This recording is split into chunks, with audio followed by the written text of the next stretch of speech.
નમસ્કાર, હું છું ગોપી ઘાંગર. આપ જોઈ રહ્યા છો નિર્ભય ન્યૂઝ. આપણી સાથે અત્યારે જોડાયેલા છે શ્વેતા ભટ્ટ, સંજીવ ભટ્ટના પત્ની છે. સંજીવ ભટ્ટ છેલ્લા 5 વર્ષથી જેલની અંદર છે અને હમણાં હાઈકોર્ટની અંદર એમનું જે જજમેન્ટ હતું એને રિજેક્ટ કરી દેવામાં આવ્યા. સુપ્રીમ કોર્ટે 3 લાખ રૂપિયાનો ફાઇન કર્યો હતો કેમ કે સુપ્રીમ કોર્ટમાં આર્ગ્યુમેન્ટ કરવા ગયા હતા. અને શ્વેતા ભટ્ટ સાથે જ આપણે વાત કરીએ કે હવે શું લાગી રહ્યું છે. આ જે કાનૂની લડાઈ છે શ્વેતાબેન, આ કાનૂની લડાઈને તમે કઈ બાજુ જતી જોઈ રહ્યા છો? આને મારે તો સુપ્રીમ કોર્ટમાં જ લઈ જવાની હોય. નેક્સ્ટ જે વસ્તુ છે, if you are not satisfied કે હાઈકોર્ટમાં તમને ન્યાય નથી મળતો, તમે સુપ્રીમ કોર્ટ જાઓ. સો સુપ્રીમ કોર્ટ જ જઈશું.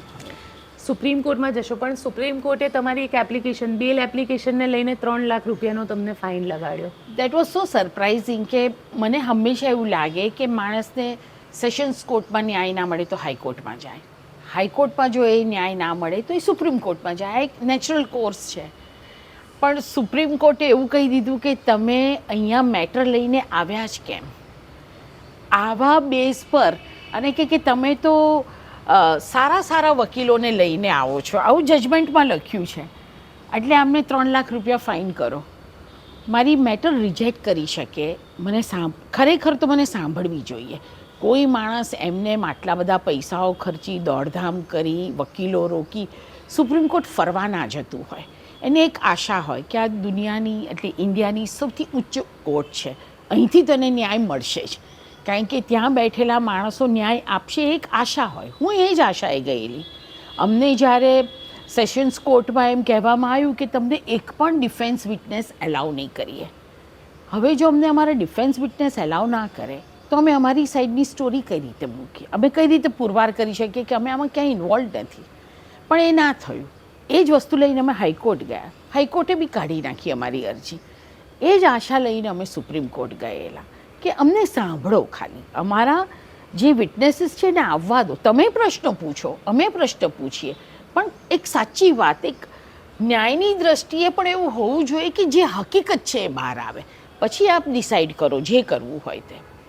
એને બદલે અમને સાંભળ્યા વગર અમારી પિટિશન રિજેક્ટ કરી નાખવી, અને આ રીતે કે ડિસમિસ્ડ. કારણ કે તમે અહીંયા આવ્યા જ કેમ? બીજી વાત, તમે સારા વકીલો લઈને આવી શકો છો, જેથી કરીને તમે 3 લાખ ફાઇન ભરો. અને એનો અમને એક ટાઈમ આપ્યો, અને કે આ ટાઈમ ના નહીં ભરો તો તમને પછી બીજું અંદર પ્રોબ્લેમ કરશું. તમે 3 લાખ રૂપિયાનો ફાઇન ભર્યો. હું 5.5 વર્ષ થયા, 5 નહીં, ઓલમોસ્ટ 5.5 વર્ષ એકલા હાથે આ લડાઈ લડી રહી છું. હું એક જ ઈચ્છા છે કે હું મારા હસબન્ડને કઈ રીતે બહાર લાવું. 24 કલાક મગજમાં એક જ વાત હોય છે કે હું એવું શું કરું કે હું મારા હસબન્ડને બહાર લાવી શકું. અને એણે કર્યું છે શું? સાચું બોલ્યા, ઓનેસ્ટલી ડ્યુટી કરી. એમનું વાંક શું છે આખી વસ્તુમાં? કે એઝ અ પોલીસ ઓફિસર એમને એમ થયું કે પોલીસ ઓફિસર તરીકે મારે આ હિન્દુ મુસ્લિમ કે એ બધું ના કરવાનું હોય. કોઈક છોકરીનો રેપ થતો હોય તો એ પોલીસ ઓફિસર એ પૂછે નહીં કે બેન આ હિન્દુ છે કે મુસ્લિમ છે. ક્રાઇમ થાય છે, ક્રાઇમ અટકાવવાનો એટલો એનો રોલ હોય છે. સાચું બોલ્યા, ઓનેસ્ટલી ડ્યુટી કરી, એની આ સજા છે એમને. 5.5 વર્ષથી વગર પગારે, કોઈ એમને પગાર નથી આપતું, કોઈ બીજા ફાઇનાન્શિયલ સોર્સિસ નથી, છતાં આટલા બધા વકીલો સાથે રહી રોજની ફાઇટ કરવાની. It's difficult. તમારા માટે તો આ ડિફિકલ્ટ છે, પરંતુ આને આપણે લીગલ ટર્મ્સમાં જો વાત કરીએ તો હાઈકોર્ટમાં પણ તમારા કેસની અંદર, એટલે કે જામનગરનો જે કેસ હતો એ કેસની અંદર એપ્લિકેશન એટલે સજાને બરકરાર રાખવામાં આવી છે. હવે સુપ્રીમ પાસે જ જવાનું, અને સુપ્રીમ કોર્ટ લાગે છે કે જ્યુડિશિયરીમાં તમને જે ન્યાયની આશા છે, કારણ કે 18 વર્ષ પછી અચાનક જ 20 વર્ષ, આમ તો 20 વર્ષ પછી એક આખું 32 વર્ષ જૂનો કેસ છે આ જે કેસ હું ફાઇટ કરી રહી છું, જામનગરનો 32 વર્ષ જૂનો કેસ છે. અને એ કેસમાં તમે એમનેમ પણ જોશો તો આ 133 લોકો એ દંગાઈ હતા, બહાર દંગો કરતા હતા. બાબરી મસ્જિદનું જે તે વખતે ચળવળ ચાલતી હતી, અને અડવાણીજીએ બંધ આપ્યું હતું જે તે વખતે, ત્યારે આખા દેશમાં રાયટ્સ ફાટી નીકળ્યા હતા. તો આ એ વખતનો માહોલ છે. એમાં 133 લોકોને ત્યાંના ભાનવડ પીએસઆઈ, લોકલ પીએસઆઈએ પોતે ગિરફ્તાર કર્યા છે. સંજીવે કોઈને પકડ્યા નથી, સંજીવે કે એની ટીમે. એ લોકો એના ઇન્ટરોગેશન નથી કર્યું, એ લોકો એમની કસ્ટડીમાં પણ નહોતા, એ લોકોની સાથે કોઈ ડીલિંગ નથી થયું. અને એ લોકો છૂટી ગયાના 18 દિવસ પછી એમાંનું કોઈક એક વ્યક્તિ પોતાના પર્સનલ રીઝનથી, પોતાની પર્સનલ ઇલનેસથી, જે આપણને નથી ખબર, એ ગુજરી જાય છે. એ કેસ 32 વર્ષ જૂનો, જેમાં જે તે વખતે સરકારે સેન્કશન નહોતું આપ્યું. પોલીસ ઓફિસરને પોતાની કલર ઓફ ડ્યુટીમાં એ કામ કરતો હોય ત્યારે એની સામે તમારે કોઈ કેસ કરવો હોય તો તમારે સરકાર પાસેથી સેન્કશન લેવું પડે. આમાં સેન્કશન તો નથી આપ્યું, માંગ્યું તો છતાં નથી આપ્યું. That is more important. સરકારે બધા પહેલું જોયા હતા, બધું જોયું, 2 વર્ષ આખી વસ્તુનું એ લોકોએ નિરીક્ષણ કર્યું, એક્ઝામિન કરી આખી વસ્તુને, પછી એ લોકોને લાગ્યું કે ના, આ ઓફિસર્સોએ જે કામ કર્યું હતું એ પોતાના ડ્યુટીના ભાગરૂપે કર્યું હતું, એટલે સેન્કશન ત્યારે બી નહોતું આપ્યું. અને એમ પણ 161ની કલમ હેઠળ 161 according to Bombay police act, આપણે હજુ ગુજરાતમાં બોમ્બે પોલીસ એક્ટ ચાલે છે, એમાં તમારે કોઈ પણ એક ઓફિસરને પ્રોસિક્યુટ કરવો હોય તો એ તમે 2 વર્ષના ટાઈમમાં કરી શકો. નહીંતર હંમેશા શું, સરકારો બદલાય તો એ તમે ઓફિસરને હેરાન કરી શકો. 32 વર્ષ પછી આખી વસ્તુમાં, અને કોઈ એક્સટર્નલ ઇન્ટરનલ ઇન્જરી નથી, કોઈ પોસ્ટમોર્ટમ રિપોર્ટ નથી એમાં જે આ કહી શકાય, કોઈ યોગ્ય લોકોને પ્રોસિક્યુશને બોલાવ્યા નથી. પહેલાં કીધું 500 લોકો છે અમારે પ્રોસિક્યુશનના વિટનેસ, પછી કે 300 છે, પછી જ્યારે તપાસવાના તો 30 લોકોને તપાસ્યા.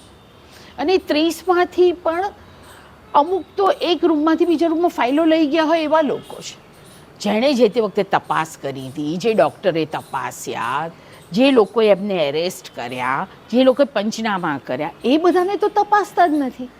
તમે બોલાવો ને, પીઆઈ ભાનવડને બોલાવો એટલે એ તરત કહે કે ભાઈ મેં આટલા લોકોને એરેસ્ટ કર્યા હતા, પંચનામા થાય, પંચોને બોલાવો, જોઈ લો, તરત ખબર પડી જાય.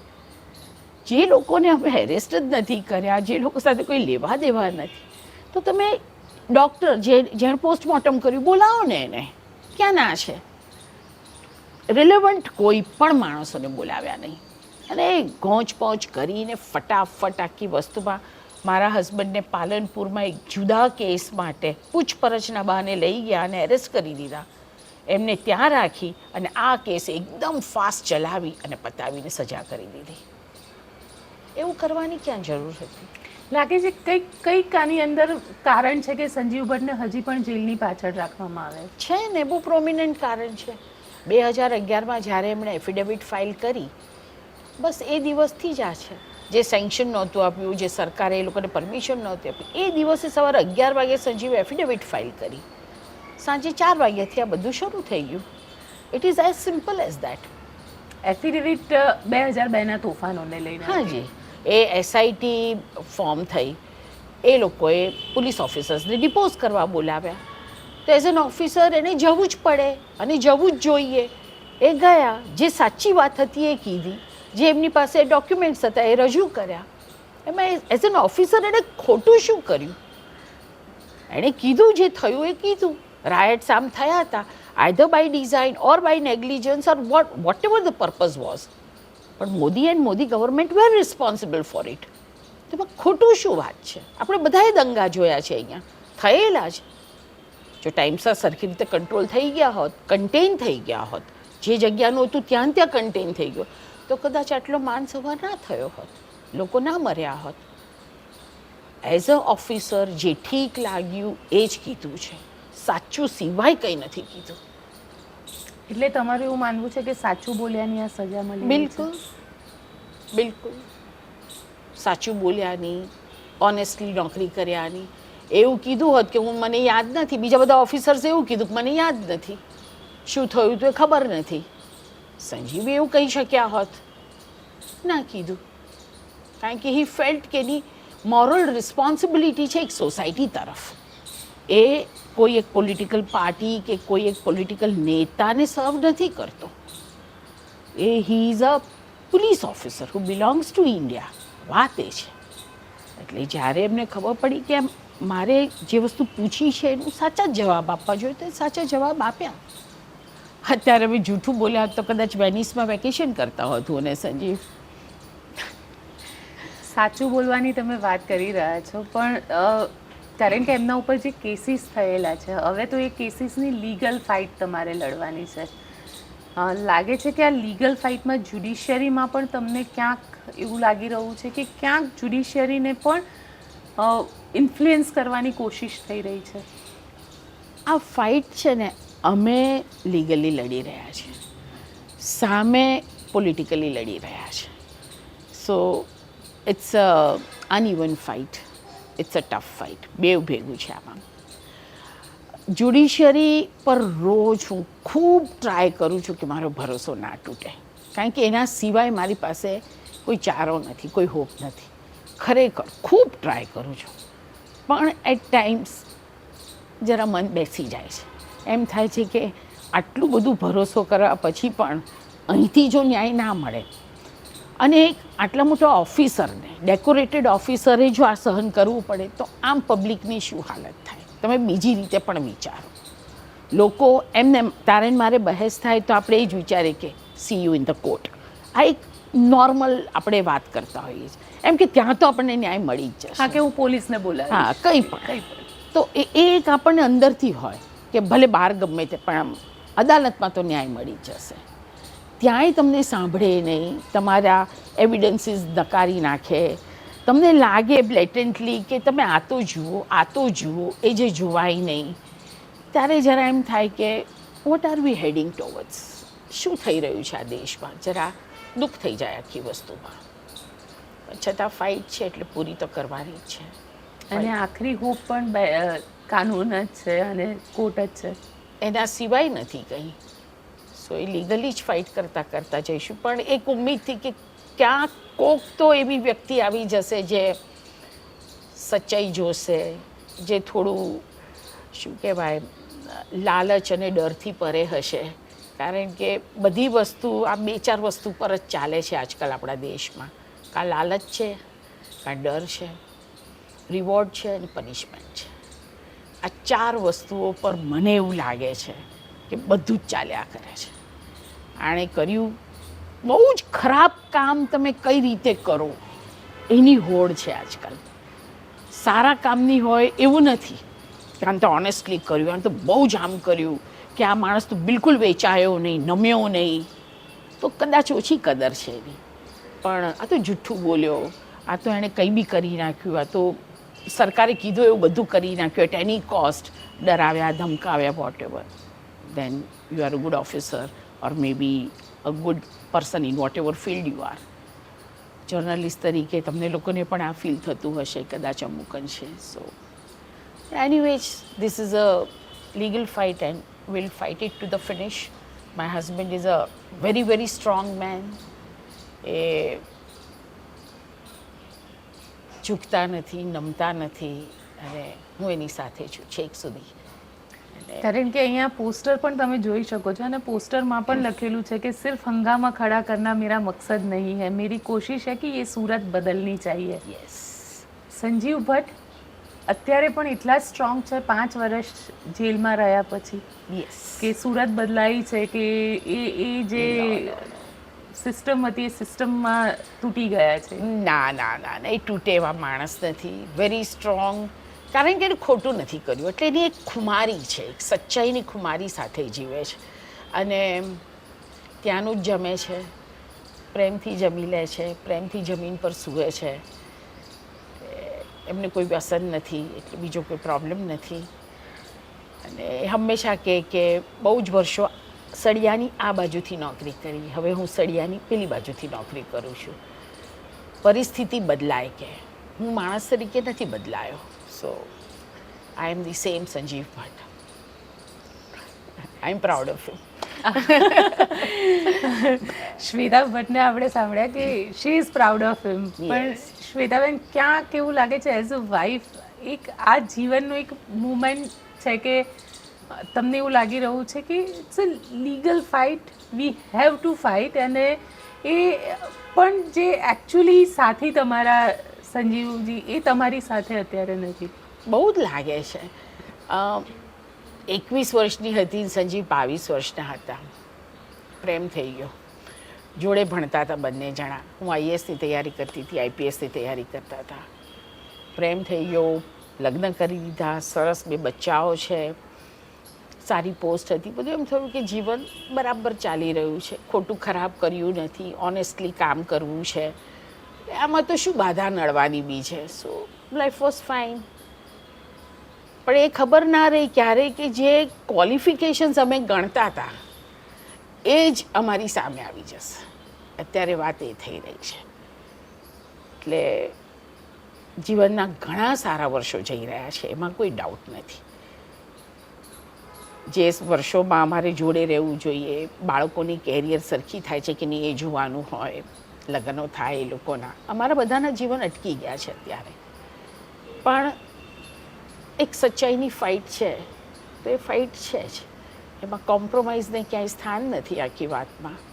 અને સંજીવ ભટ્ટ એકમાત્ર હવે લિંક છે સોલ સર્વાઇવિંગ વિટનેસ ઓફ 2002 રાઇટ્સ. એટલે કદાચ સરકાર એમને વધારે ડિસ્ક્રેડિટ કરવા, એમને ભાંગી નાખવા, એમને હેરાન કરવા, એમના ફેમિલીને હેરાન કરવા, બધું જે થાય બધું કરી રહી છે. પણ અમે બહુ ભાંગી જઈએ એવા લોકો નથી. હું એઝ અ વાઇફ દુઃખી ચોક્કસ થઈ જાઉં છું, રડી બી પડું છું આરામથી, પણ મારી ફાઇટ કરવાની સ્ટ્રેન્થમાં કોઈ ઉણપ નથી આવતી. હું મારા હસબન્ડની સાથે જ છું, હતી, રહીશ જ હંમેશા. અને હું એમને ઘેર લાવ્યા વગર જપીશ નહીં, દેટ ઇઝ ફોર શ્યોર. તમે ઘરે લાવ્યા વગર નહીં જપો, પણ તમે કીધું કે જેલની અંદર પણ એટલે ક્યાંક એક પ્રેશર લાવવાની ટેકનિક છે, એટલે જેલમાં પણ એ પ્રેશર આવે છે? ઓ યસ, ઘણી બધી રીતે. Constantly he is being watched. કંઈ પણ નાનકડી વાતમાં, સપોઝ જમીન પર સુવાની વાત છે, ફોર એક્ઝામ્પલ એમને સ્પોન્ડિલાઇટિસ છે, તો એમના માટે ડૉક્ટરે કીધું છે કે અમુક એક ઓર્થોપેડિક ગાડલું હોય તો વધારે સારું, કારણ કે એનો દુખાવો ભયંકર હોય જ્યારે થાય ત્યારે. તો એ વસ્તુ પણ એલાવ ના કરે. નાની નાની વાત, ટેબલ ખુરશી લખવા માટે એલાવ ના કરે, પેન પેપર લખવા માટે એલાવ ના કરે. એટલે તમે કોઈક વ્યક્તિને આટલી બધી કક્ષાએ શું કામ ડિમીન કરવા માંગો છો? એ તો માણસ એવો છે કે તો માઉન્ટેનિયરિંગ એ કર્યું છે ને તો મેરેથોને દોડ્યા છે, તો એના માટે આ હાર્ડશિપ્સ અગત્યની નથી. તો જમીન પર પ્રેમથી પથ્થર પર સૂઈ જાય એવો છે માણસ. એ અત્યારે બી 15 કિલોમીટર દોડે છે, 1500-2000 દંડ કરી શકે છે, that is not an issue. પણ તમારું આ વલણ હોવું એ ઘણું બધું સૂચવે છે. એવું શું છે સંજીવ ભટ્ટને હેરાન કરવા પાછળ? Palanpur, Jamnagar, Ahmedabad sessions court, Ahmedabad high court, supreme court, હરેક જગ્યાએ સ્પેશિયલ 2 પીપીઝ અપોઇન્ટ થાય છે. લાખો રૂપિયા એ લોકોને આપવામાં આવે છે, વાહનો એલોટ થાય છે, એ લોકોના જે ક્લર્ક્સ હોય એમની પાછળ બી પૈસા ખર્ચાય છે. આખા તામ જામ સાથે 2-4 ગાડીઓ, ને તમે જુઓ તો એમ થાય કે આખું કોર્ટ અને જજોને ઇમ્પ્રેસ કરવા આખો કાફલો આવતો હોય, સરકારી કાફલો એવી રીતે આવતા હોય છે. ને બધા ઇન્ફ્લુઅન્સ થાય બી છે. બધાને એમ થાય કે આ લોકોની સામે તો કંઈ કરાય નહીં, કારણ કે અમને સરકારનું બેકિંગ છે. આટલા લાખો રૂપિયા ખર્ચી, આપણા તમારા ને મારા ટેક્સના જ પૈસા છે ને, એ ખર્ચીને તમે એક ઓફિસરને હેરાન કરવા, એના ફેમિલીને હેરાન કરવા, પાછળ પડી જ જાઓ, બેલ ના આપો. માણસ લડે કઈ રીતે? તમે એને બહાર ના આવવા દો, તમે એને ડોક્યુમેન્ટ્સ ના આપો, તમે એનો કેસ ના સાંભળો, તમે એને વિટનેસીસ ના મૂકવા દો પોતાના, કંઈ કરવાનું જ નહીં તો શું? અને તમે કોઈ એપ્લિકેશન કરો તો કે તમે આટલી બધી વખત કોર્ટ કેમ આવો છો? અને તો ક્યાં જઈએ? કોર્ટ ના જઈએ તો ક્યાં જઈએ? પોસ્ટ ઓફિસ જાય માણસ કેસ લડવા? તો વિચારો. એટલે કરવાનું કંઈ નહીં. અમે કહી દીધું કે તમારો આટલી તકલીફ, તમારો આ વાંક છે, તમને પનિશ કરવાના છે, તમારે પનિશમેન્ટ સ્વીકારી લેવાની, તૂટી જવાનું, બેન્ડ થઈ જવાનું, વીક થઈ જવાનું, વાત ખતમ. જે સંજીવ ભટ્ટને મંજૂર નથી ને મને પણ મંજૂર નથી. અને આ બધું કરવામાં કેમ આવી રહ્યું છે? એ જ હશે કે સંજીવ ભટ્ટ સરકાર સામે એફિડેવિટ ફાઇલ કરી, સાચું રિપોર્ટિંગ કર્યું, સાચું કીધું કે શું થયું હતું શું નહીં. હું ચૂંટણી લડી નરેન્દ્ર મોદીની સામે, એ મારો વાંક બી હોઈ શકે આખી વસ્તુમાં, કે મારી એટલી જુરત કઈ રીતે થઈ કે હું ચૂંટણી લડી, હોઈ શકે. આમાં તો ઘણા બધા ફેક્ટર્સ હોઈ શકે. આ માણસ તૂટતો કેમ નથી, આ માણસ હજુ સકમ કેમ નથી થતો, કોમ્પ્રોમાઇઝ કેમ નથી કરતો, આ માણસ મારા શરણમાં કેમ નથી આવી ગયો, આ બધા બી ફેક્ટર્સ હોઈ શકે. ચલો, પણ એમની ફાઇટ તમારી ચાલુ રહેશે. બિલકુલ. શ્વેતા ભટ્ટ, સંજીવ ભટ્ટના પત્ની, આઈપીએસ ઓફિસર સંજીવ ભટ્ટ, જે પોતે ઘણા વિવાદોમાં પણ રહ્યા, કેમ કે તોફાનોને લઈને એમને જે એફિડેવિટ કર્યું હતું ત્યારબાદ સતત તેમને સર્વિસને લઈને પણ ઘણા બધા ઇશ્યુઝ ક્રિએટ કર્યા હતા. જેલની અંદર એસપી હતા ત્યારે પણ એટલા જ પ્રોબ્લેમ્સ ક્રિએટ થયા હતા. અને ત્યારબાદ આખા જેલમાં તો જ્યારે હતા, સાબરમતી જેલમાં સુપ્રિન્ટેન્ડન્ટ હતા, ત્યારે in the history of the world 4000 કેદીઓ જ્યારે સરની બદલી થઈ ત્યારે ભૂખ હડતાલ પર ગયેલા. યસ, આટલું આ કક્ષાનો પ્રેમ અને રિસ્પેક્ટ કદાચ કોઈને નહીં મળ્યો હોય. That is Sanjiv Bhatt. Sanjiv Bhatt as an officer જાણવું બહુ જરૂરી છે. અમારે ત્યાં ગમે ત્યારે રાત વરત રાત્રે 1:30 વાગે પણ માણસ એલાઉડ હતો આવવા. કંઈ તકલીફ છે આવે, સંજીવ એટલા જ પ્રેમથી બેસે, એની તકલીફ સાંભળે. ઘણી વખત એવું કે સાહેબ મારી 1000 રૂપિયાની તુવેર ચોરાઈ ગઈ 10 દિવસ પહેલાં, તુવેરે ના રહી હોય, કંઈ ના હોય, પણ માણસને એવું થાય કે હું જઈશ અને કહીશ તો મારું કંઈક સોલ્યુશન નહીં કરશે. That is Sanjiv Bhatt. Legal fight છે, લીગલ ફાઇટ લડવાની છે, હાઈકોર્ટમાં હોય કે પછી સુપ્રીમ કોર્ટમાં હોય. અને જે જજમેન્ટ આવશે એના ઉપર જ એક આશા હવે છેલ્લી રહેલી છે કે શું થશે. સારું જ થશે, ચોક્કસ સારું થશે. ચલો, આશા રાખીએ કે સારું જ થાય. તમે જેટલા પોઝિટિવ છો એટલું જ સારું થાય. આપને અમારો રિપોર્ટ કેવો લાગ્યો કોમેન્ટ બોક્સમાં ચોક્કસથી જણાવજો. અને અમારી ચેનલ નિર્ભય ન્યૂઝને લાઇક, શેર અને સબસ્ક્રાઇબ કરવાનું ભૂલશો નહીં. આભાર.